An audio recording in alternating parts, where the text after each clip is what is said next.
الحمد لله. الحمد لله نحمده ونستعينه ونستغفره ونؤمن به ونتوكل عليه ونعوذ بالله من شرور أنفسنا ومن سيئات أعمالنا. صدق الله العظيم.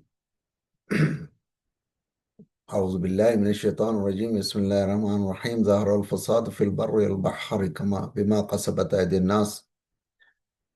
صدق الله العظيم. Dear brothers and sisters, Assalamu alaikum wa rahmatullahi wa barakatuh. This is a very short message and actually an appeal to the local Muslim imams of USA and Canada. The imams who are leading prayers and Jummah khutbas, they must address the current crisis in Middle East, and it is very important for the common Muslims in these countries to understand what's going on in the Middle East. As a Muslim, it is our primary responsibility when we see such heavy fighting going on between the Muslim nation and a Jewish state or a Zionist state. And as we noticed that in last 22 months, there was a lot of killing happening. And so many of Muslim brothers and sisters, they attend the martyrdom, including 20,000 plus children. So, and the entire Gaza Strip is demolished and they have no place to sleep. I mean, they are sleeping under the skies and they don't have basic amenities like clean water and the food or health care or anything. So they have been suffering. So in this time, a new war started last week, last Friday morning. So it is very important to understand what's going on between Iran and Israel and how the war is shifted from Tel Aviv to Tehran. Earlier, this same war was happening between Tel Aviv and the Gaza. So now it is got broadened. So we have to understand what's going on. And it is the duty of our Imam and Khatib to explain the situation and inform the Muslims what are our responsibilities with regards to the current crisis happening in the Middle East. Being a Muslim, all three places are very important to all the Muslims of the world. Makkah, Medina, and Palestine. These are very important and holy places for the Muslims, and they have a lot of importance in Islam. The second thing is, since Iran is a Shia country, the majority of the Muslims they follow the Shia Maslak or faith. So some Muslim groups, which are funded, I guess, by the Gulf countries like Saudi Arabia, Dubai, Qatar, and Bahrain, and Kuwait, and all. They are opposing the Shias and they are calling them deviants and all.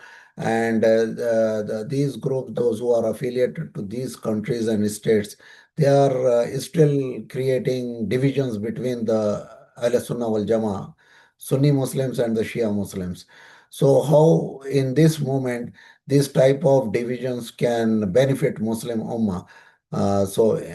Rather, these divisions would definitely going to benefit the common enemy, which is Israel, the Zionist state, and the cursed nation, the Yahud.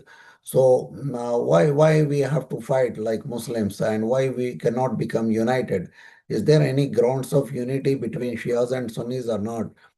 Even though there are some very big differences of the faith and beliefs and the practices and all. So in this crucial time, can our religious scholars find some ways of unity between these two? And is there any way we can make duas for the Iranian victory and all? These are the very important questions that our Imam and Khatib has to address to the common Muslims in these countries, as well as there is a concern for the Muslims. If these fighting escalate, this war escalates and turn out to be a third world war, who knows? Allah knows better.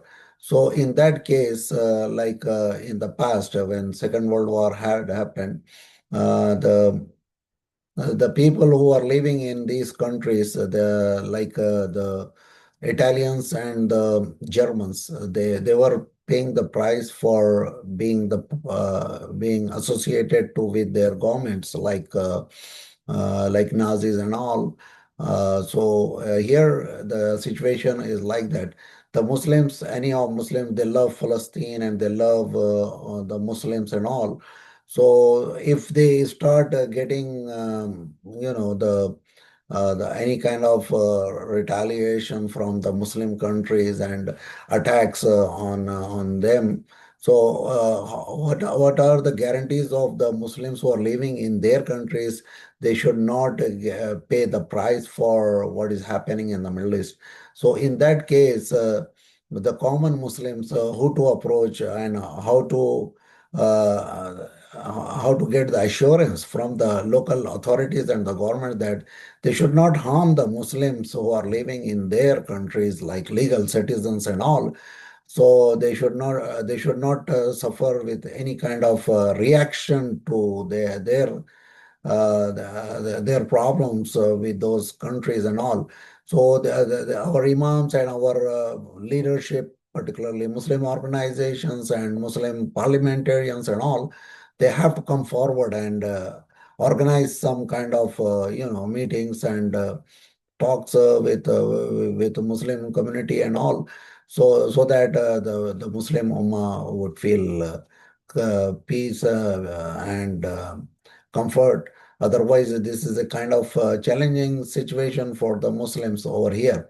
So I wanted the Muslim Imams to address tomorrow in the Jummah these matters and start organizing Muslims and preparing them to understand the situation and get ready for any kind of situation to arise and how to behave and how to remain united and all. These are the things which our imams can shed light upon. Thank you so much, Jazakallah khair. Please forward these messages, this video recording message to the imams and request them to make khutbah Jummah on this topic. And it is very important that Arabs and non-Arabs and Shias and Sunnis and all Muslims, whether it be in the east or the west, they are supposed to remain united.